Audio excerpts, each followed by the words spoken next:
국민의힘 의원들이 오늘 헌법재판소를 찾아 탄핵 심판 절차의 부당성을 강조했습니다. 민주당 등 야당 의원들은 서울 서부지법을 찾아 사법부 침탈, 폭동 사태가 다시는 일어나선 안 된다고 목소리를 높였습니다. 대통령 탄핵 심판이 막바지를 향해 가면서 여야의 여론전도 치열해지는 모습입니다. 관련 내용 윤주진 전 국민의힘 미디어특위 위원, 강성필 더불어민주당 부대변인과 자세히 이야기 나눠보겠습니다. 안녕하십니까? 네, 안녕하세요. 안녕하세요. 네, 오늘 오후 김기현, 나경원, 윤상현 의원 등 국민의힘 의원 40여 명이 헌법재판소를 항의 방문했습니다. 앞서 권성동 원내대표도 두 차례 헌재를 항의 방문해서 졸속 심판 또 편향적 진행을 문제 삼은 바 있습니다. 야권 등에선 헌재 흔들기다라고 비판하고 있는데 국민의힘이 또 40명이나 간 이유는 어디 있습니까? 저는 이것을 뭐 헌재 흔들기다 이렇게까지 규정하는 것은 좀 과하다고 생각이 듭니다. 네. 단순한 항의 방문 차원이고 또 실제로 현재 여론조사상에서 많은 국민들이 절대로 무시할 수 없는 숫자의 국민들이 헌재에 대한 불신을 지금 표출하고 있습니다. 또 최근 들어서 뭐 윤석열 대통령의 탄핵 심판을 제외하고도 과거에 이진숙 전 현재 방통위원장에 대한 탄핵 심판, 그리고 지금 현재 진행되고 있어야 할 한덕수 국무총리 탄핵 심판 등 여러 현안에 있어서 헌재가 좀 뒤죽박죽, 즉 순서가 좀 정확하게 지켜지지 않고 있다라는 비판이 잇따르고 있습니다. 그런 상황에서 헌재에게 조금 더 공정하고 중립적인 재판과 심의를 촉구하는 정도, 그 정도의 수준을 갖고 헌재 흔들기라고 한다면 그것은 좀 과도한 공세라고 보이고요. 저는 이렇게 생각을 합니다. 이제 탄핵 심판은 언젠가 결과가 나올 것이고 그 결과가 나오면은 국론은 어쩔 수 없이 분열이 될 수밖에 없습니다. 그렇다면 그 결과에 대해서 단 한 명의 국민이라도 더 신뢰를 하고 승복할 수 있으려면 그만큼 헌재가 기계적인 중립을 지켜야 됩니다. 그런데 그러한 기계적 중립을 지키는 데 있어서 헌재가 지금 현재 최선을 다하고 있는가? 이 점에 대해서 여당으로서 당연히 문제를 제기할 수 있는 것이고, 점차 이렇게 헌재에 대한 공정한 심판을 촉구하는 그 인원이 국민의힘에서 늘어난다는 것은 더욱더 좀 더 단일 대우로 탄핵 심판 직전까지는 좀 한마음 한뜻으로 가자. 이런 모습을 좀 보이는 것 같습니다. 네, 헌재 흔들기는 좀 과한 비판이고 좀 중립성을 지켜달라라는 의미로 받아들여 달라고 했어요. 그러니까 이제 뭐 기계적 중립을 지켜달라고 하셨는데 좋은 말씀이십니다. 그런 거에 비해서 국민의힘이 그러면 기계적 중립을 지킬 수 있도록 도와줘야죠. 그런데 지금 여론몰이 한참이지 않습니까? 저는 국민의힘 지도부가 헌법재판소에 항의 방문을 하면 안 되고 사과 방문을 해야 된다고 생각을 합니다. 왜냐하면 얼마 전에 문영배 헌법재판관, 그러니까 헌법재판소 소장 대행에 대해서 국민의힘에서 가짜뉴스를 퍼뜨렸잖아요. 그 내용이 무엇입니까? 문영배 재판관이 과거 본인의 고등학교 동문 인터넷 사이트에 음란 게시물이 올라와 있는데 거기에 문영배 재판관이 댓글을 달았다는 그런 가짜뉴스를 국민의힘의 국회의원과 국민의힘의 대변인, 근데 또 이 대변인께서는 국민의힘 가짜뉴스 대응 단장을 맡고 계시더라고요. 그런데 가짜뉴스를 막아야 될 분이 오히려 가짜뉴스를 유포했기 때문에 여기에 대해서는 국민의힘 지도부가 저는 문영배 재판관에게 공식적으로 사과를 해야 되고 또 당의 절차에 따라서 거기에 맞는 조치를 취해야 된다고 생각을 하거든요. 왜냐하면 얼마 전에만 하더라도 민주당에 있어서 어떤 그 막말과 같은 그런 일이 있었을 때 국민의힘에서 얼마나 거세게 비판을 했습니까? 그렇기 때문에 국민의힘이 앞으로도 가짜 뉴스에 대해서 단속하고 비판을 이어가려면 이러한 조치들을 단행해야 된다라고 말씀드리고, 저는 국민의힘에서 헌법재판소에 대해서 좀 중립을 지키지 않는다라고 하시는데 어쨌든 간에 윤석열 대통령 측에서 보장권 확보 차원에서 추가 기일을 잡아달라라고 주장을 해서 두 번의 변론 기일을 또 추가를 했습니다. 그리고 또 오늘 이제 어떤 결론이 나올지는 모르겠지만 어쨌든 10차 변론 20일 날 있는 것을 형사재판과 어쨌든 같은 날이기 때문에 25일로 변경해달라고 이런 어떤 지금 요구를 하고 있는 거 아니겠습니까? 저는 여기에 대해서도 압박을 하려고 지금 가고 있는 것이 아닌가 하는데, 저는 그렇다면 국민의힘에서 좀 이 정도는 약속을 좀 해줘야 됩니다. 어떤 결과가 나오더라도 탄핵 심판에 대해서는 보수 지지층과 국민의힘은 승복할 것이다. 그렇기 때문에 그러한 결과가 나오기 전까지는 최대한 보장권을 보장해달라. 방어권을, 이러한 어떤 말씀을 하시는 것이 옳지 않겠나 그런 생각해 봅니다. 예. 즉 뭐 많이 나온 얘기 중에 하나가 이제 결국 승복하지 않게 한 빌드업 아니냐라는 얘기 하잖아요. 거기에 대한 얘기인 것 같습니다. 글쎄요, 뭐 저는 탄핵 심판 결과가 나왔을 때, 자 그렇다면 국민의힘이 집권 여당으로서 그동안 대한민국 역사를 이끌어왔던 보수 정당으로서 불복한다는 것이 사실은 가능성이 있겠습니까? 여기서 말씀하시는 불복이라는 게 결국 무엇이겠습니까? 헌재를 물리적으로 압박하고 결과를 뒤집기 위한 어떤 폭력적인 사태까지 계획해야 되는 것이 불복입니다. 단순히 따를 수 없다, 인정할 수 없다. 그렇다고 해서 불복이 되는 건 아니잖아요. 지금 민주당에서는 자꾸 불복 프레임을 가져오는데 현실적으로 집권 여당이 불복을 할 여지는 없을 것입니다. 다만 그 결정이 부당하고 불공평했다라고 말씀을 하실 수는 있어도 어떻게 불복한다면 다음 대선 조기 대선에 그러면은 참여하지 않겠습니까? 지금 국민의힘은 이미 조기 대선의 가능성까지 전제를 한 상황에서 당을 운영하고 있다라는 점을 말씀을 드린다면 결국은 불복이냐 승복이냐 이 문제를 우리가 우려할 필요가 없다라고 말씀을 드리고 싶고요. 오히려 민주당이야말로 불복 프레임을 통해서 국민의힘이 마치 헌재를 흔들고 대한민국의 헌정 질서와 법치를 거부하는 그러한 수구 세력인 것처럼 몰아가는 것이죠. 저는 불복의 가능성은 없다라고 자신 있게 말씀을 드리고요. 헌재가 결론을 낸다면 국민의힘뿐만 아니라 저는 대한민국의 대다수의 국민들, 국민의힘 지지층과 보수 지지층 역시 다음 대선으로 관심을 옮겨가고 반드시 승리해서 이재명의 민주당에게는 절대 대한민국을 넘겨주지 않겠다라는 그러한 단일 대우를 형성할 것으로 봅니다. 불복 프레임은 민주당에 오히려 역풍만 가져올 수 있는 과도한 정치 공세다 말씀 좀 드리고 싶습니다. 네, 불복 프레임은 과도한 정치 공세다. 저는 이제 우리 윤주진 대표께서 하시는 말씀 들어보면 정말 국민의힘이 저 정도의 상식만 있으면 정말 다행이다라고 생각을 하고 싶어요. 그런데 저희가 거기에 대해서 사실 믿을 수가 없는 이유가 뭐냐면, 자, 권영세 비대위원장께서 뭐라고 하셨냐? 비상계엄은 분명히 잘못됐다라고 하셨습니다. 그러면서 본인은 국회 12월 3일 날 국회 현장에 있었다고 하더라도 계엄을 해제하는 어떤 표결에는 참여하지 않을 것이라고 말씀을 하셨어요. 이거 무슨 말입니까? 이게 뜨거운 아이스 아메리카노, 저는 이런 말이라고 생각을 해요. 이 말은 무엇이냐? 아니, 계엄에는 동조하지 않고 탄핵에는 반대한다, 이런 말 아니겠습니까? 그런데 저는 국민의힘이 차라리 계엄은 잘못됐다, 그리고 탄핵에도 반대를 한다, 하지만 탄핵에도 찬성은 해야 됩니다. 그러면서 하지만 이 탄핵 심판이 공정하게 이루어져야 된다, 이러한 이유로 지금의 탄핵 절차가 상당히 불공정하다라고 주장하는 것은 제가 이해를 하겠어요. 그런데 아니, 비상계엄은 잘못됐다고 하면서 탄핵에는 반대하고 표결에도 참여하지 않았을 것이라고 하는 거는 지지자들로 하여금 윤석열 대통령의 비상계엄이 잘못된 게 아니라는 그런 명백한 시그널이잖아요. 그래서 저는 권영세 비대위원장께 제가 드리고 싶은 말씀은, 우리가 김종인 전 비대위원장을 왜 여당과 야당에서 어른으로 모시면서 위기 때마다 찾는 이유가 뭡니까?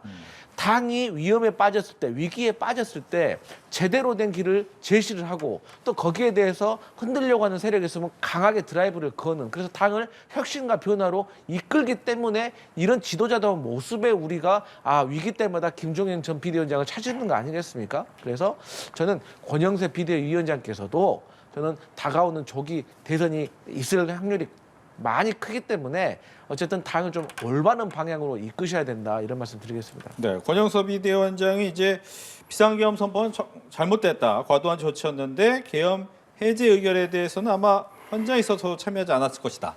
또 한동훈 대표가 바로 위헌 위법 얘기한 것도 조금 성급하지 않았나라는 이야기한 부분을 지적했습니다. 여기에 대한 이야기 듣습니다. 저는 국민들께서 권영세 비대위원장의 현재 어떤 처지, 상황을 조금 널리 이해해 주실 수 있다라고 생각이 들어요. 왜냐하면 비상계엄은 당연히 좀 과도한 조치였고, 정치적으로 판단했을 때는 결코 윤석열 대통령에게 또는 집권 여당에게 좋은 수는 아니었다라는 거는 아마 많은 분들이 공감할 것입니다. 그거는 계엄이 뭐 옳았다, 글렀다, 내란이다, 아니다, 이러한 판단을 넘어서서 비상계엄 자체는 안 했으면 좋았을 걸 하는 생각들은 하시는 것 같아요.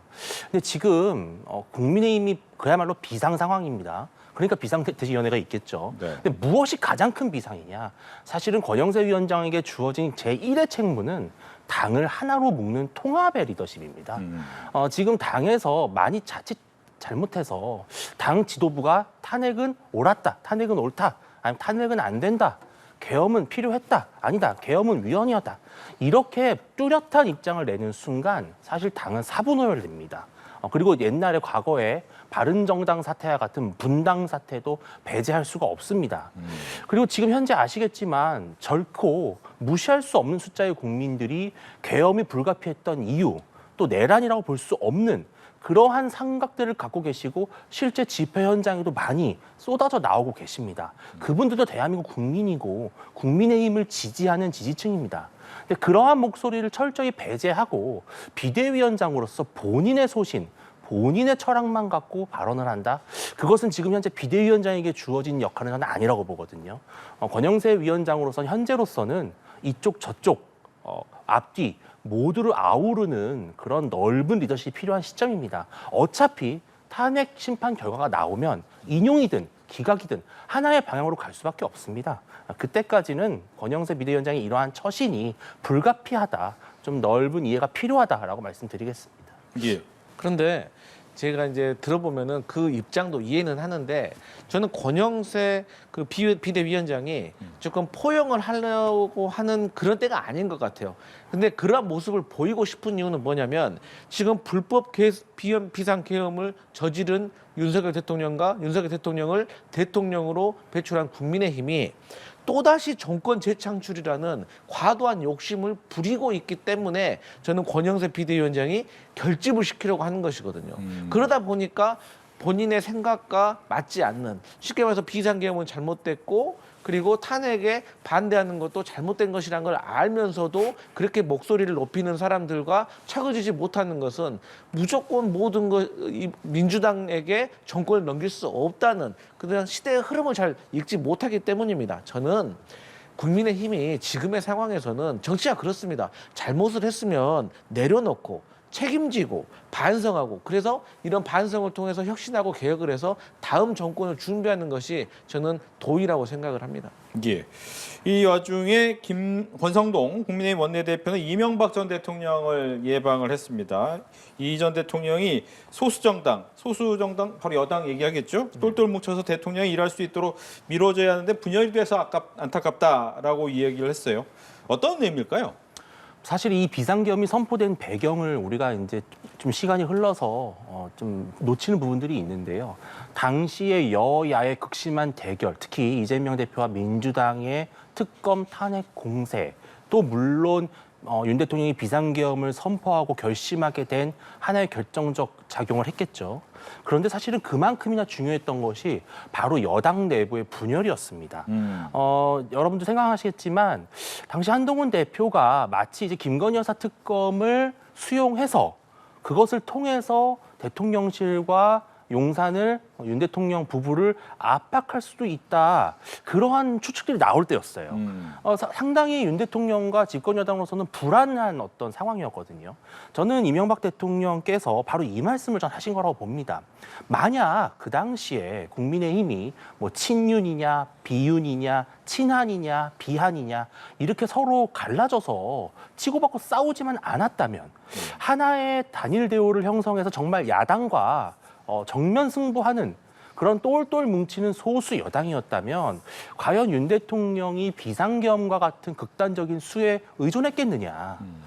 그런데 여당 내부에서 당대표라는 분께서 이미 반윤, 비윤의 기수처럼 그렇게 본인의 또 대권을 준비한 듯한 그러한 불필요한 오해를 가져오다 보니까 여당 내부에서 얼마나 갈등이 심했습니까? 이러한 것들이 이 지금과 같은 비상계엄이라는 파국을 낳은 또 하나의 중요한 원인이었다. 저는 이명박 전 대통령께서 말씀하신 부분을 우리 국민의힘이 새겨 듣고 만약 정말로 뭐 조기 대선이라고 하는 그러한 상황이 전개된다면 정말 하나가 되어서 서로가 함께 싸워야 된다. 그러한 말씀을 하시는 것이고 충분히 새겨들어야 할 당부다. 이렇게 생각을 합니다. 근데 이제 참 국민의힘의 어떤 발언들을 보면 너무 선택적이다. 왜냐하면 민주당에게 어떤 비명과 친명 간의 어떤 목소리가 나오면 다양한 목소리라고 하지 않고 분열이라고 말합니다. 그리고 우리가 정말 제대로 좀 단합을 해가지고 단일 대우로 정부를 견제를 하면 이재명 대표의 일극체제라고 합니다. 그러면서 본인들은 단합해야 된다고 하고 본인들은 또 어떤 친한과 비한의 목소리를 다양한 목소리라고 포장을 하는 거예요. 그러니까 야당이 하는 것은 무조건 나쁜 것이고 여당이 하는 건 무조건 좋은 것이냐 이렇게 해석할 수밖에 없는 것이죠. 그리고 이제 비상계엄 선포에 대해서도 사실 저는 그 이명박 대통령께서도 좀 지적을 해주셔야 됐었다고 생각을 합니다. 사실 처음에는 예산과 탄핵 때문에 민주당이 예산을 삭감을 하고 탄핵을 했기 때문에 비상계엄을 선포했다고 하지만 지금 계속해서 탄핵 심판이라든가 형사소추의 절차를 보면서 이게 부정선거 의혹 때문이다라고 또 말이 바뀌더니 이제는 명태균 특검 혹은 김 대통령의 개인사 때문에 지금 그 비상계엄을 한 것이 아니냐라는 증거들이 나오고 있기 때문에 저는 이명박 대통령께서 말씀하셨던 것처럼 국민의힘이 지금 단합을 한다고 지금 될 일은 아닌 것 같다. 앞서 말씀드린 대로 이번 기회에 잘못된 비상계엄에 대해서는 국민들에게 석고대죄를 확실하게 하고 오히려 새로운 리더십으로 당을 올바르게 혁신시켜서 다다음 정권을 준비하는 것이 어떨까 이런 생각해 봅니다. 네. 여당의 이야기도 해봤는데 야당 이야기도 해볼게요. 이제 민주당 또 조국혁신당 등 의원들이 오늘 서울 서부지법을 찾았습니다. 지난번 이제 폭력 난동 사태를 겪은 서부지법을 찾으면서 이런 사태 다시 일어나면 안 된다, 대책 마련하겠다라고 얘기를 했어요. 오늘 방문한 이유는 어디 있습니까? 그러니까 이제 지금 서부지법 난동 사태가 정말로 심각한 일인데 이게 생각보다 어떤 윤석열 대통령의 탄핵 심판과 관련된 변론 기일에서 조금 국민들을 조금 화나게 할 만한 발언들이 쏟아지면서 이게 조금 뒤로 다시 좀 가려지는 것이 아닌가라고 하는데 이거 절대 우리 사회가 간과해서는 안 된다라고 생각을 합니다. 그러니까 우리가 사법부 또 헌법재판소나 법원 같은 거는 그야말로 우리 사회의 모든 갈등이 있었을 때 누군가는 그래도 중재를 해야 되고 그 중재 안에 대해서 다소 불만이 있더라도 여기에 있어서만큼은 받아들여야지 대한민국이라는 이 법치국가가 유지되는 건데 이게 서부지법에 난동을 진입을 해가지고 기물을 파손하고 또 그 대통령에게 불리한 어떤 판결을 내린 판사를 잡으러 다니는 듯한 이런 집단적이고 계획적인 모습이 보였기 때문에 여기에 대해서는 그야말로 엄벌에 처해야지 다시는 이런 일이 일어나지 않을 것이다. 그런데 이러한 것들이 대충 유야무야 넘어간다고 하면 앞으로 다음 대상은 헌법재판소가 될 것이고 또 그 다음 대상은 국회가 될 것입니다. 그리고 이제 뭐 조기 대선이 있어가지고 새로운 대통령이 선출된다고 하더라도 또 대통령실로 가차 공격을 해갈 수도 있는 여러 가지 위험한 상황이 벌어질 수 있기 때문에 정말 이번 서부지법 난동 사태만큼은 정말 온 국민이 한뜻으로 모아서 엄단을 해서 다시는 이런 일이 없어야 된다. 그런데 이 어떤 난동 사태의 배후를 보면 정광훈 목사가 운영하고 있는 교회에서 특임 전도사라는 직책을 맡고 계신 분들이 어쨌든 연루가 되어 있는 모습을 보였기 때문에 저는 여기에 대해서 경찰이 철저하게 수사를 해야 된다 그런 입장입니다. 네, 야당 의원들의 서부지법 방문. 예, 물론 당연히 있어서는 안 될 일입니다. 앞으로도 절대로 법원은 물론이고 모든 관공서는 마찬가지고요. 심지어 민간에 대해서도 이런 폭력적인 어떤 물리적인 실력 행사라는 것은 당연히 있어서 안 될 일입니다. 그런데 저는 좀 한 가지 말씀을 드리고 싶은 것이 그날 이제 이 서울지법에서 어느 정도의 폭력적 행위를 보였던 분들 중에 과연 정말로 오래전부터 내가 오늘 서부지법을 쳐들어가서 뭐 재판관들을 잡아내겠다. 그런 아주 철저한 기획을 통해서 했던 것이 아니라 실은 현장에서 있었던 어떤 군중심리 이런 것들이 있지 않습니까? 그런 것에 휩쓸리다 보면 또 우발적으로 또 본의 아니게 그러한 폭력에 휘말리는 경우도 상당히 있었을 것으로 보입니다. 저는 사법당국이, 수사당국이 철저하게 두 가지로 좀 분리해서 접근했으면 좋겠다는 생각이 듭니다. 만약 정말 누군가가 이러한 폭력적 사태를 배후에서 조종하고 계획해서 뿔난 시민들을 이러한 폭력을 저지르게끔 선전선동한 세력이 있다. 또 그것이 어떤 특정한 종교라든지 종교단체라든지 관련된 인물과 관련이 있다. 저는 그렇다면 정말 엄벌에 쳐야 된다고 생각을 합니다. 그런데 추가적으로 이제 서부지법 난동 사태가 사전에 계획되어 있었는지에 대해서도 수사가 철저하게 이루어져야 되는데 저는 그 이후에 있었던 국민의힘 윤상현 의원의 발언 같은 것들, 그러니까 예를 들어서 뭐 훈방 조치 될 것 같습니다. 제가 경찰서장과 통화했습니다. 이러한 식의 발언들은 상당히 잘못됐다. 우리가 훈방이라고 하면 상식적으로 별거 아닌 일종의 해프닝이었기 때문에 경찰서에 갔어도 아무런 어떤 그 법적인 조치를 처벌을 받지 않고 그냥 나오는 것을 우리가 훈방이라고 생각을 하기 때문에 이런 것들이 자칫 어떤 젊은 세대들이라든지 아니면 민간인들에게 이런 것들이 좀 퍼지게 되면 또 이런 사태들이 쉽게 일어날 수 있기 때문에 이러한 자세 이런 것들을 미연에 방지하는 그리고 아무것도 아니라는 식의 국회의원들의 발언을 국민의힘이 좀 자제해야 된다 이런 말씀 드리겠습니다. 그렇죠. 아무것도 아닌 것은 아니겠죠. 그런데 저는 아까도 말씀드렸지만 어떤 특정 소수의 선동에 다수가 만약에 넘어간 그러한 상황이라면 조금 그런 것도 정상 참작을 하고 또 그것에 대해서 너무 마녀사냥식으로 인민재판식으로 여기 서울지법이 들어갔던 사람들은 전부 다 무슨 중형을 선고해야 되는 뭐 사회적인 악마화하는 저는 그러한 접근도 형평성 차원에서 맞지 않다고 생각을 합니다. 아까 모의가 있었다고 하셨는데 정말로 폭동을 일으킬 모의라면 이게 온라인 커뮤니티에서 공개적으로 글을 쓰면서 하겠습니까? 어디 지하 밀실에서 만나서 계획을 짰겠죠. 저는 그렇게까지 볼 일은 아니다만 다만 정말로 특정 소수가 이러한 것들을 기획하고 추진했다면 저는 그분들에 대해서는 가장 무거운 형을 선고해야 된다 이렇게 말씀드리겠습니다. 예. 민주당 소속 국회 내란 국조특위위원들이 CCTV 영상을 공개를 했죠. 이 비상계엄 당시 계엄군이 국회 본관 지하 1층의 전력을 차단한 영상이었는데 어떻게 보셨습니까? 그러니까 이러한 어떤 상황들을 지켜보면서 윤석열 대통령이 나는 지시한 적 없다라고 나 몰라라 하는 태도에 대해서 상당히 그래도 국가의 수장으로서 국군 통수권자로서 본인을 믿고 따랐던 어떤 사령관들에 대한 정말 인간적인 배신이 아닌가 저는 이런 생각이 좀 들었습니다. 왜냐하면 대통령이 어쨌든 곽종근 특전사령관에게 의결 정족수가 150명이 지금 안 됐다. 그냥 끌어내라. 라고 지시를 한 정황이 거의 확실시 되는 거 아니겠습니까? 그리고 김현태 707 특임 단장 같은 경우도 의결 정족수라는 말을 들었고 또 끌어내라는 말을 들었다고 증언을 하고 있잖아요.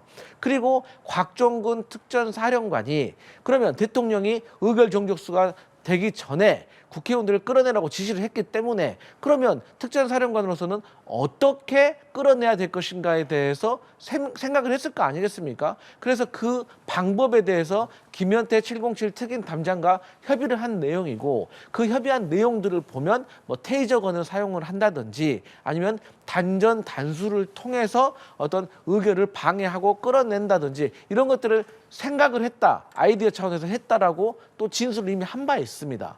그러니까 윤석열 대통령은 아주 1차원적으로 초등학생식으로 부인을 하고 있는 거예요. 내가 직접 단전 단수 지시는 안 내렸으니까 내 잘못은 아니라고 하는데 사실 윤석열 대통령이 국회에 와서 의결을 좀 방해하라 이러한 지시를 내리지 않았다고 하면 곽종근 특전사령관이 지시를 내려서 특전사가 그 날씨도 안 좋은 날 헬기 타고 국회에 와서 창문을 깨고 본청을 들어가서 또 단전을 하는 이런 행위들을 벌일 이유가 뭐가 있었겠습니까? 그렇기 때문에 저는 이러한 나몰라라 하는 대통령의 태도가 정말 너무 무책임하다라고 느낄 수밖에 없고요. 또 추가적으로 이상민 행안부 장관이 계엄 당일날 대통령실 가니까 대통령의 책상 위에 언론사에 대한 단전 단수와 관련된 문건이 있었다고 또 말을 했잖아요. 그런데 이 문건도 소방청에게 물어보니까 어쨌든 뭐 몇 개의 언론사와 여론조사 꽃에 대해서 단전을 하라고 하는 지시가 있었고 이게 실제로 소방청장, 소방청 차장, 재난관리본부장까지 다 지시가 내려간 거 아니겠습니까? 그렇기 때문에 저는 이 단전 단수와 관련된 정황들이 객관화되고 있는 이런 상황에서 대통령께서 끝까지 나몰라라 한다는 것은 너무나도 무책임한 모습이다. 이렇게 지적하지 않을 수가 없습니다. 네, 전력 차단한 CCTV 영상. 오늘 김현태 707 특임단장이 국회에 출석을 했습니다. 그래서 이제 윤 대통령의 지시는 일절 없었다라는 것이고 김 단장의 진술도 일관되게 이제 이런 것입니다. 곽종근 특수전사령관의 임의 지시에 따라서 잠시 스위치를 내렸던 것이다. 이렇게 진술하고 있습니다. 물론 말씀하신 대로 전반적으로 봤을 때는 국회의 어떤 의결에 뭔가 부정적인 작용을 하기 위해서 내려진 지시가 있었고 그의 일환으로 사실은 뭐 케이블 타이를 챙긴다든지 아니면은 뭐 단전 조치가 이루어졌다든지 그러한 흐름은 맞습니다. 우리 강 위원장님 말씀이 맞는데 다만 저는 이것을 우리가 매우 뭐랄까요, 정밀하게 들여다봐야 된다는 것입니다. 뭐냐면은 정말로 윤 대통령이 직접적으로 단전을 해라라고 지시를 해서 이 지시를 이행한 것과 어떤 그때 당시에 아주 급박한 상황에서 곽 사령관이 내가 무엇을 해야 될까라는 자체적인 판단 과정에서 단전이 이루어진 것은 사실 이 두 개는 엄밀히 다른 것입니다. 이 두 개를 하나로 묶어서 판단하는 것은 우리가 늘 말씀드리고 싶어하는 그러한 헌재의 공정하고 매우 정확한 그러한 심판에 맞지 않는 것이거든요. 저는 윤 대통령에게 탄핵을 인용하고 추후에 형사상 책임을 물을 때 묻더라도 이렇게 불명확하고 서로 혼선이 있는 그러한 상황들을 마치 뭉개듯이 그냥 그런가 보다 하고 넘어가서는 안 된다는 것이죠. 하나하나 찬찬히 뜯어봐야 된다 이렇게 말씀을 드리는 것이고요. 정말 단전 조치 저는 물론 없었으면 좋았을 거라는 생각이 듭니다. 그러나 그 당시에 그러한 단수 단전 조치를 통해서 정말 국회가 아무것도 할 수 없는 정말 통제 불능, 기능 불능의 상태까지 갔느냐? 사실 또 그런 것은 아니었거든요. 이러한 여러 가지 전반적인 사정을 좀 종합적으로 고려해서 너무 우리가 한쪽으로만 좀 치우치는 그러한 의견에 좀 쏠림이 없었으면 좋겠다 말씀드리겠습니다. 네. 이제 20일 열리는 10차 탄핵 심판 변론에서는 3명의 증인이 나오죠. 이제 한덕수 국무총리, 홍장원 전 1차장, 그다음에 그동안 건강상 이유로 나오지 않았던 조지호 청장까지 나오게 되는데 일단 뭐 윤석열 대통령 측이 요청한 사람이 2사람이었고 이제 같이 요청한 사람이 경찰청장이었고 근데 한덕수 총리 같은 경우는 국회 측에서도 역시나 함께 얘기를 했는데 어떤 부분이 가장 큰 쟁점이 될까요? 사실 이제 지금 여러 차례 변론 기회를 통해서 서로가 어떤 주장을 하고 있고 어떤 입장인지는 많이 살펴봤습니다. 근데 여기서 가장 이제 극명하게 대비되는 것이 바로 홍장원 차장의 진술의 신빙성이죠. 일단 홍 차장의 메모가 뭐 원래는 하나인 줄 알았는데 뭐 4개다 이런 말까지 나오고 있고 또 홍 차장 자체가 윤 대통령으로부터 어떤 지시를 들었을 때 윤 대통령은 그러한 의미, 즉 뭔가 내란에 해당하는 그런 의미의 지시가 아니었다라는 것인데 또 홍 차장은 분명히 이것은 정치인들의 체포 구금의 지시였다라고 이해를 했거든요. 이 부분에 대해서는 아마 헌재가 한 번 더 불러서 정확하게 어떻게 서로가 이해했는지에 대해서 좀 들여다보려고 하는 것 같습니다. 저는 그런데 이제 그 외에도 사실은 매우 중요한 부분이 바로 한덕수 국무총리의 증인 채택인데요. 네. 사실 윤 대통령이 비상계엄을 선포했다라고 하는 그 이유, 그것이 무엇이냐면 바로 야당의 어떤 폭거, 다수의 횡포, 묻지마 탄핵 특검 드라이브가 사실상 전시와 사변에 준하는 국가 비상사태였다고 인식했고 그렇기 때문에 대통령의 고유 권한으로서 비상계엄을 선포했다 이렇게 주장을 하고 있습니다. 근데 윤 대통령의 그러한 어떤 상당히 사실 윤석열 정부 출범하고 나서 윤석열 정부가 제대로 뭘 할 수 있었습니까? 민주당의 모든 것을 다 틀어막았습니다. 또 정부 여당이 그토록 우려하는 여러 경제 악법을 무더기로 통과시켰습니다. 거부권을 유발했고 또 영부인 문제를 빌미 삼아서 정권을 흔들어댔습니다. 그러한 윤석열 대통령의 어떤 무력함, 또 절박함, 답답함, 또 국정을 생각하는 그러한 우려, 이러한 것을 가장 옆에서 잘 이해하고 있는 사람은 아마도 한덕수 국무총리가 아니겠나라는 생각이 들고요. 아마 헌재 재판관들도 정말 윤 대통령이 비상사태라고 인식할 만큼 그러한 상황이 촉박했느냐, 급박했느냐, 라고 하는 부분에 있어서 한 총리가 아마도 윤 대통령에게는 꽤 상당히 도움이 되는 그러한 자세한 정황들과 심경을 말해주지 않을까 예상하고 있습니다. 예. 근데 이제 아직도 국민의힘에서는 윤석열 대통령이 정말로 야당의 예산을 삭감하고 탄핵을 여러 번 시도했다고 해서 그래서 비상계엄 선포했다고 생각하십니까? 그런다면 정말 잘못된 판단이다라는 말씀 드리겠습니다. 왜냐? 악법을 통과시켰다고 하는데 그런 식으로 말씀하시면 국민들이 정말로 민주당이 법안 통과 많이 시킨 줄 압니다. 물론 국회에서 통과는 됐지만 대통령께서 거기에 대해서 다 거부권을 행사를 하셨잖아요. 그러니까 윤석열 대통령 전에 7명의 대통령이 있었는데 그 7분의 대통령이 거부권을 행사하신 게 다 합쳐서 21번입니다. 근데 윤석열 대통령 혼자서 26번의 거부권을 행사하셨어요. 그렇기 때문에 야당이 아무리 국회에서는 과반이 넘어서 국회에서 법안을 통과시켜도 윤석열 대통령께서 거부권을 사용하셨기 때문에 통과된 법안은 없다라고 보시면 되는 것이고요. 그리고 야당의 예산을 삭감을 했다고 하는데 아니 그러면 예산 삭감이 그렇게 중요해서 비상계엄까지 선포를 했는데 왜 그러신 분이 대통령실의 경제수석과는 예산 삭감에 대해서 한 번도 협의 협의를 안 하신 겁니까? 이게 정말로 예산 삭감에 대해서 심각하게 고민하신 거 맞습니까? 그리고 이제 한덕수 국무총리가 나오게 되면 어쨌든 간에 헌법재판관들도 이 계엄 선포와 관련된 이 절차에 대해서 물어볼 것입니다. 그런데 이미 한덕수 국무총리께서는 실체적으로 절차적으로 흠결이 있다라고 말을 했고, 사실상 이상민 장관하고 김용현 전 국방부 장관 빼놓고는 저는 뭐 거의 대부분의 국무위원들은 제대로 된 국무회의가 아니었다라고 말을 하고 있으며, 더 중요한 것은 객관적으로 어쨌든 국무회의 회의록도 없다는 거 아니겠습니까? 그리고 국무회의 전에도 국방부에서 비상회의를 열어서 비상계엄의 요건이 맞는지 확인하고 그게 요건이 충족한다면 그때 국방부 장관을 통해서 국무총리에게 포고령을 전달하는 이런 과정들이 쭉 있어야 되는데 그런 게 없기 때문에 저는 오히려 윤석열 대통령이 한덕수 국무총리에게 기대하는 답변을 받기는 어려울 것이다. 그리고 이제 홍장원 전 국정원 1차장이 또 화두 아니겠습니까? 그런데 간단하게 말하겠습니다.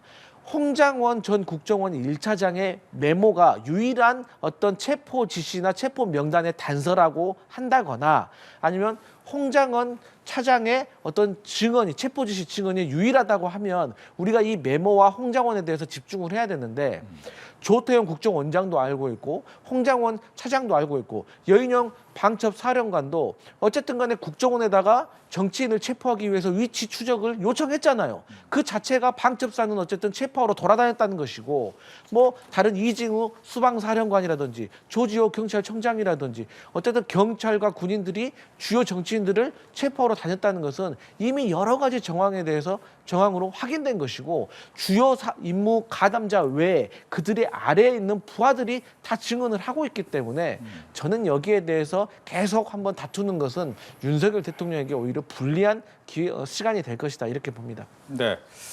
뭐 여러 가지 여론조사도 있겠지만 실질적으로 집회에 나온 모습도 또 봐야 되겠죠. 지난 주말에 도심 곳곳에서 탄핵 찬반 집회가 이어졌는데 위치가 좀 특별한 곳이 있었죠. 광주 금남로에서 모였습니다. 찬반 집회가 모두 모였기 때문에 여기에 대해서 여야 목소리가 조금은 달랐고요. 또 앞서서 이제 광주 쪽에서 나왔던 약간의 비판적인 목소리 때문에 거기에 대한 또 이야기도 있었습니다. 여기에 대한 이야기를 듣겠습니다.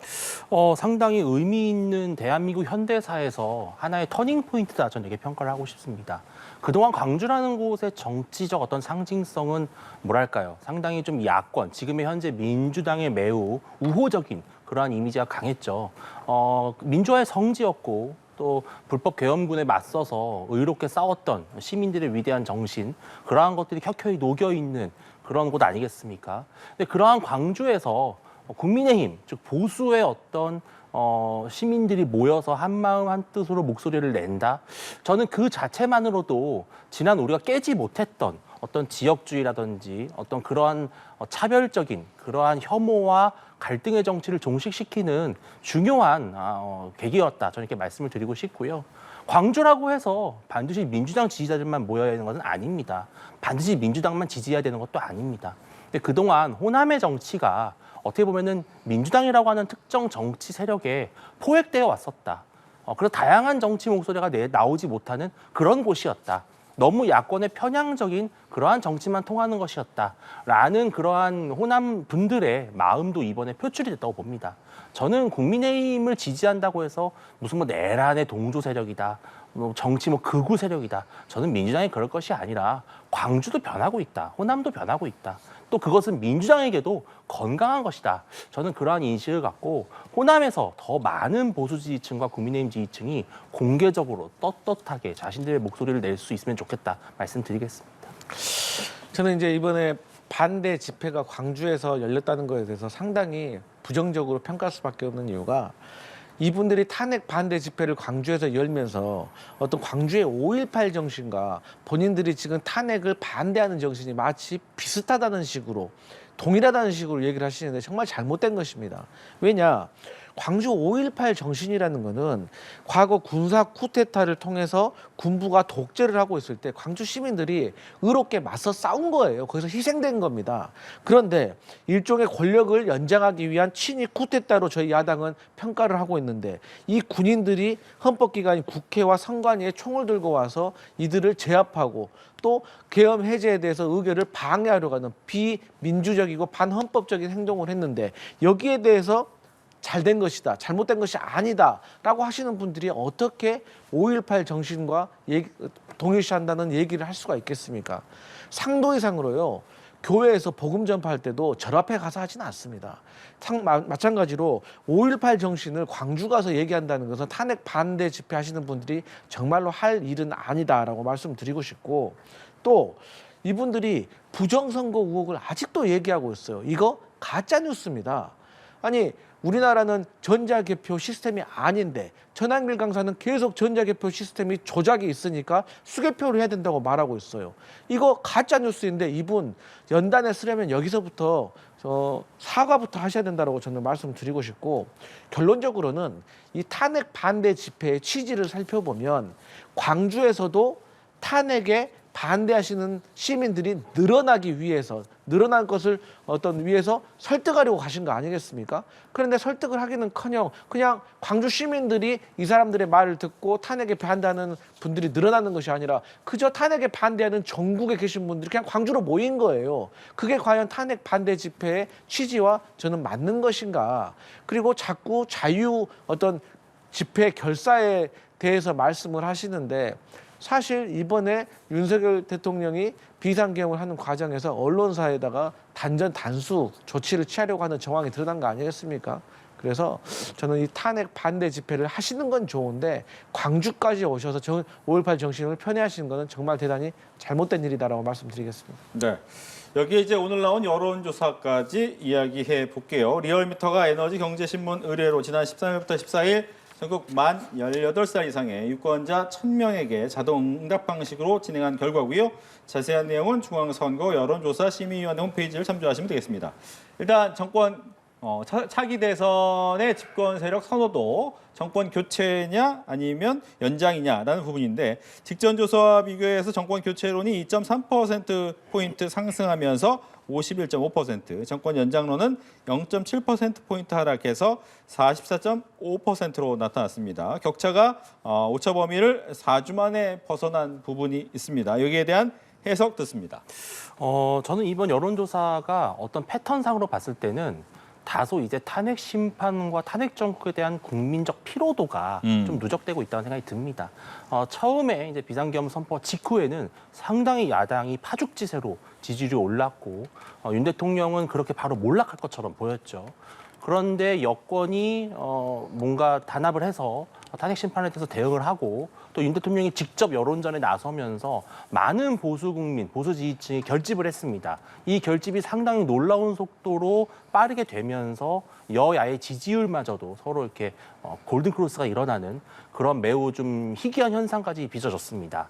그러고 나서 이제 8차 변론까지 됐고 9차, 10차 탄핵 심판이 이제 쭉 이어지면서 이제 국민들이 어느 정도는 결론이 날 시점이 왔다라는 그런 생각들을 하시는 것 같아요. 그렇기 때문에 완전히 결집이 됐었던 보수는 조금 느슨해지는 반면에 또 그동안 또 야권의 어떤 이재명 대표를 둘러싼 의구심, 불안론 이런 것들도 본인이 불식시키기 위해서 상당히 우클릭 행보를 하고 또 뭐랄까요? 좀 과도한 정치 공세를 좀 자제하는 그러한 모습을 보이고 있죠.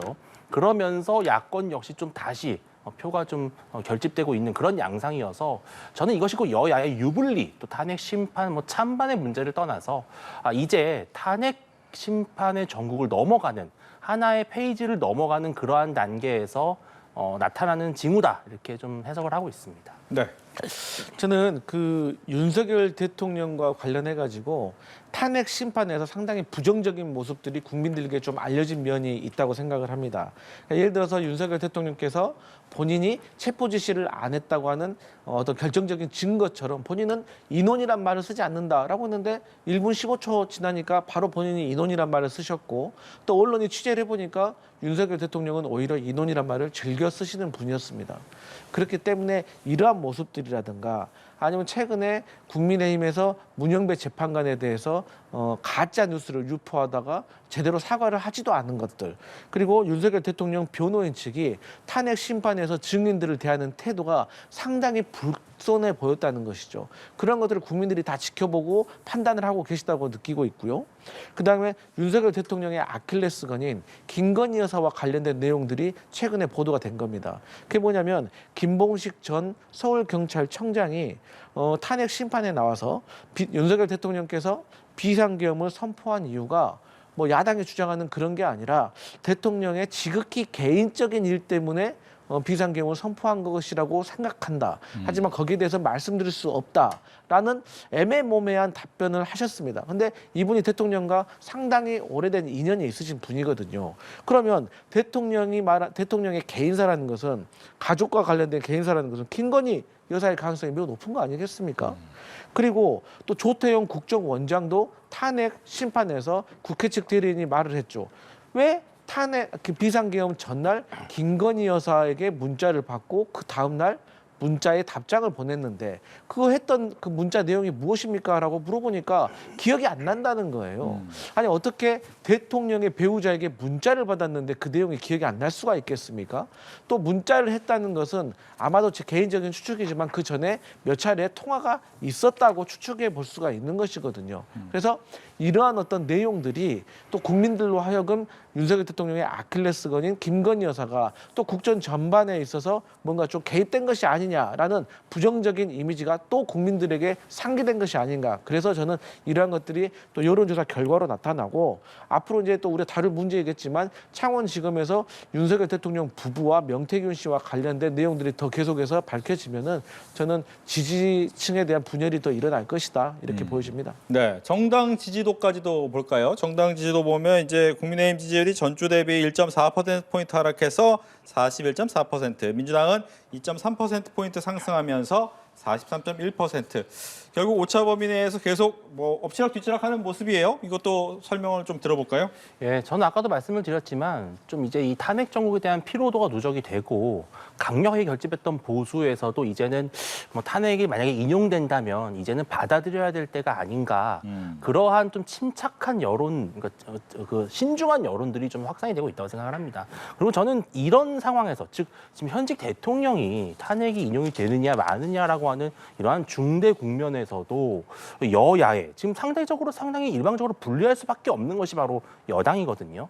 그럼에도 불구하고 여당의 지지율이 이 정도로 뒷받침이 되고 있다는 것은 실제로 만약 조기 대선이 벌어졌을 경우에 저는 여야의 승부를 절대 예측할 수가 없다. 감히 야당이 무조건 이긴다, 정권 교체가 일어날 것이다 확신할 수 없다는 생각이 들고요.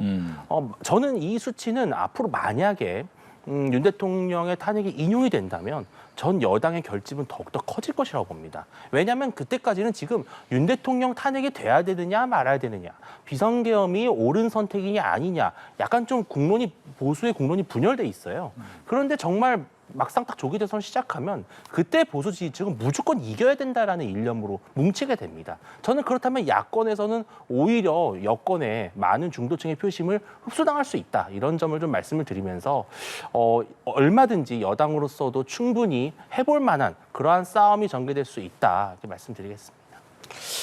저는 이제 그 정당 지지율이 어쨌든 간에 소폭 민주당이 상승한 것은 저는 이재명 대표가 여당과 협조해서 민생을 어떻게라도 살려보려고 하는 그 노력에 대해서 중도층의 마음이 조금 흔들렸다고 저는 생각을 합니다. 그러니까 예를 들어서 이재명 대표는 어쨌든 금투세를 관련해서 도입하는 것을 철회했습니다. 그리고 이 금투세하고 가상화폐는 사실 어떻게 보면 이게 연동이 되어 있는 거거든요. 근데 이 가상화폐 과세에 대해서도 이재명 대표가 또 하지 않겠다라고 얘기를 했고요. 그다음에 본인의 1호 공약이었던 민생 지원금도 이것이 여야의 어떤 협상에 있어서 협치를 하는 데 있어서 걸림돌이 된다면 내가 포기하겠다라고 말했습니다. 그리고 또 최근에는 이제 상속세까지 얘기를 하고 있어요. 그래서 배우자 공제라든지 일괄 공제라든지 그 액수를 합치면 18억 원까지 상향을 시켜서 수도권에 있는 서울과 수도권에 있는 어떤 아파트를 소유하고 계신 분들이 어떤 아파트를 팔지 않고도 상속을 할 수 있는 그런 중산층에 대해서 배려하는 모습을 모습을 보여줌으로 인해서 어쨌든 중산층에 있는 국민들이 그래도 이재명 대표는 무엇이라도 해보려고 하는구나 그런 것을 평가하고 있는 것이 아닌가 그렇게 보여집니다. 네. 이제 최근에 있는 이재명 대표의 행보까지 이야기를 해주셨는데 일단 선호도까지 한번 보면서 그 얘기도 같이 나눠보겠습니다. 이재명 대표가 선호도에서 43.3%, 그다음에 김문수 장관이 18.1%, 오세훈 시장이 10.3%로 이제 두 자릿수를 두 명이 기록하고 있고요. 홍준표 시장, 그다음에 한동훈 전 대표도 나오고 있습니다. 앞서 이제 실용주의 강조하면서 아마 지지율에 대한 변화가 있다라고 얘기를 했는데 국민의힘 입장에서는 이거 우클릭 아니다 이런 얘기 하더라고요. 그러니까 아까 우리 강 부대변인께서 말씀하신 중에 민생을 살리기 위해서 뭐라도 해보려고 한다 이렇게 말씀하셨잖아요. 저는 민생을 살리기 위해서가 아니라 본인이 살기 위해서 뭐라도 한다. 저는 이렇게 표현을 하고 싶어요. 그러니까 본인이 지금 사법 리스크로 중도층에 상당한 불안론에 휩싸이고 있고 야권에서도 과연 정권 교체가 확신할 수 있는가 그런 의구심이 많이 있습니다. 지금 만약에 윤석열 대통령 탄핵 인용되면요. 그다음에 국민들의 심판론에 국민들의 심판의 대상은 바로 이재명 대표가 됩니다. 그때 이재명 대표가 과연 중도층의 마음을 잡을 수 있을 것이냐. 저는 그러한 불안감에 못 이겨서 계속 25만 원 지원금을 포기한다고 했다가 다시 또 그거를 포함하는 추경을 한다고 했다가요. 오락가락 하고 있다. 우클릭이 아니라 제가 봤을 때는 계속 갈짓자 행보를 보이고 있다라는 말씀을 드리고요. 상속세 개편, 저는 정말 답답한 것이 이거 원래 윤석열 정부의 공약이었습니다. 아주 핵심적인 국정 과제였습니다. 이게 단순히 어떤 일반적인 국민들의 상징만 문제가 되는 것이 아니라 과거에 넥슨의 창업주인 김정주 회장이 급히 이제 그 비극적인 최후를 맞이했을 때 그 상속세를 내느라고 기업들의 재산이 뿔뿔이 다 흩어져서 결국은 경영권까지 흔들리는 그런 위기에 갔거든요. 이 상속세 문제는 대한민국의 산업 전반을 짓누르는 하나의 중요한 리스크입니다. 그래서 윤석열 정부가 그토록 글로벌 스탠다드에 맞춰서 좀 상징세를 개정하자 요청했지만 끝내 민주당은 작년에 예산안 통과하는 과정에서 이 상징세 개정을 받아들이지 않았습니다. 저는 묻고 싶습니다. 왜 2개월 전에는 안 됐다고 했는데 이제 와서 된다고 하는 것입니까? 조기 대선을 걱정을 두고 지금 뭐라도 해보겠다. 막 던지고 있다. 이렇게까지밖에 저는 말씀드릴 수밖에 없거든요. 저는 그렇기 때문에 이재명 대표의 우클릭 이것을 진정성을 믿을 국민이 많지 않을 것이라고 보고요. 또 이러다가 지지층의 어떤 성난 민심을 또 못 이겨서 또 한 수 접게 됩니다. 이런 계속되는 어떤 오락가락 행보가 과연 이재명 대표의 철학이 무엇인가? 이재명 대표의 정치인으로서의 신념이 무엇인가? 의심할 수밖에 없다 말씀을 좀 드리겠습니다. 지금 52시간 같은 경우 반도체법에서 이제 좀 빠지는 부분도 있고, 네. 그다음에 25만 원 부분도 다시 들어갔고 하니까 이제 결국 오른쪽 얘기 해놓고 원위치 됐다라고 이제 비판하더라고요. 일단 주 52시간은요. 지금 이재명 대표가 말을 바꾸거나 완전히 결정을 한 게 아닙니다. 주 52시간은 원래 저희 민주당의 입장으로서는 반대하는 입장이었잖아요. 네. 지금 하는 거. 근데 여기에 대해서 많은 국민들의 어떤 우려와 어떤 합의를 고민을 해봐야 되는 목소리가 있기 때문에 제가 검토하고 있는 그런 과정이라고 말씀을 드리고 싶고요. 그다음에 민생 지역은 처리한 거하고 최근에 추경 예산에 지역 앞에 소비 쿠폰 넣은 거는 전혀 다른 얘기입니다. 그러니까 민생 지원금은 전 국민에게 그냥 25만 원씩 지급을 하는 것이고요. 이 지역 화폐라는 것은 지금도 국민의힘 단체장과 민주당의 단체장들이 그 사업을 하고 있습니다. 왜? 내용이 다른 겁니다. 이것은 신청을 해야 되는 것이고요. 또 기간이라든지 사업의 내용이 한정되어 있기 때문에 그야말로 이건 지역 내에서 소비를 하는 것이기 때문에 일방적으로 이렇게 지급을 하는 민생회복 지원금과는 전혀 다른 축구와 야구와 같은 개념이다. 이런 말씀 드리겠습니다. 알겠습니다. 또 하나 이제 한동훈 전 대표가 머지않아 찾아뵙겠다라고 하면서 책 한 권 쓰고 있다라는 얘기 올렸잖아요. 국민의힘에서는 한동훈 전 대표가 언제 복귀할 거라고 예상하십니까? 이제 머지 않았다. 정말 이렇게 정확한 표현인 것 같습니다. 이제 기지개를 펴고 있는 것이고 아마 탄핵 심판 최종 선고일이 잡히면 그 시기에 맞춰서 본인의 등판 시점을 저는 고를 거라고 봅니다. 이제 국민의힘 내부에서는 상당히 우려가 많은 것이 한동훈 대표에게는 사실은 3번의 기회가 있었습니다. 첫 번째는 비상대책위원장을 처음에 맡았을 때입니다. 총선 참패로 이어졌죠. 이렇다 할 전략을 내지 못했기 때문에 많은 분들이 실망을 좀 했습니다. 그럼에도 불구하고 다시 한번 기회를 주자 해서 지난 당대표 선거에서 상당히 높은 득표율로 당대표가 됐습니다만 대표가 된 이후에 계속해서 윤 대통령 측과 삐걱거리는 또 당 내부를 좀 화합하지 못하는 그런 한계에 직면을 했고 또 결정적으로 이제 비상계엄 이후에 어떤 본인이 국정을 수행하겠다 이런 한덕수 총리가 나란히 서서 국정에 마치 수반과 같은 그러한 이미지를 주는 인식을 주는 그러한 행보가 많은 국민들에게 또 좀 뭐랄까요 좀 아직은 한동훈 대표가 좀 준비가 되지 않은 것 같다라고 하는 불안감을 줬습니다. 많은 분들이 한동훈 대표가 좋은 자원이다, 잠재적으로 매우 훌륭한 정치인이 될 수 있다라고 평가하면서도 이번은 아니지 않는가라는 말씀들을 하시는 것 같아요. 한동훈 대표에게는 뭔가 나서는 시간이 아니라 쌓는 시간, 또 뒤돌아보는 시간이 필요하지 않나 이런 말씀 좀 드리겠습니다. 네, 한동훈 전 대표의 복귀 가능성. 일단 저는 그 한동훈 대표는요, 국민들 그리고 당원들이 불러내서 끌려 나와야지 그냥 본인 의지대로 나오면 저는 100번 실패한다 이런 말씀 꼭 드리고 싶고요. 어쨌든 우리 국민들은 윤석열 대통령을 겪으면서 이제 정치 초보 그리고 검찰 출신에게는 당분간은 정권을 맡기지 않을 걸로 저는 개인적으로 생각을 합니다. 그리고 한동훈 대표는 어쨌든 간에 앞으로 뭐 국회의원이라든지 혹은 지방선거에서 서울시장에 출마를 해서 뭐 만약 당선된다면 그런 행정 경력을 좀 쌓아가지고 쌓아서 뭔가 정치에 대해서 공부가 더 필요하지 지금 퇴장했다 다시 나왔다 퇴장했다 나오는 이 어떤 주기가 너무 짧다. 그리고 한동훈 대표가 나오는 순간 국민의힘은 분열될 것이다. 그렇기 때문에 국민의힘에서도 한동훈 대표의 어떤 등장을 꺼려하는 어떤 그런 여론이 더 크기 때문에 쉽게 문이 열리지는 않을 것 같습니다. 네, 이렇게 해서 정치권 이슈 두 분과 함께했습니다. 오늘 얘기 잘 들었습니다. 고맙습니다.